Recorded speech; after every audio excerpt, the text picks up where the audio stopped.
to transfer cryptocurrency from one platform to another, such as from a trading app to a digital wallet. The process is straightforward. Start by opening the digital wallet app and logging into your account. Upon logging in, your dashboard will be displayed, and from there, select the type of cryptocurrency you want to receive in your wallet.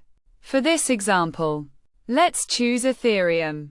After selecting the cryptocurrency, a page will appear showing the wallet address and other details. Copy the wallet address, as it will be needed later.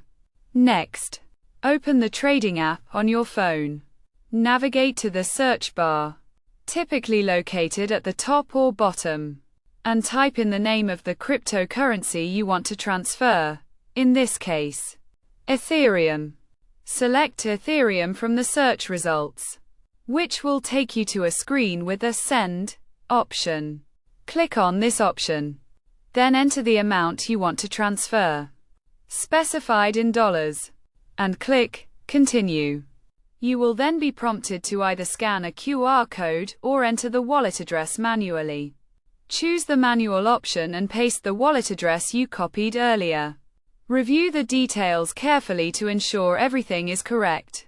And once satisfied, click the Transfer button to initiate the transfer. Double-check all details before confirming, as accuracy is crucial in these transactions.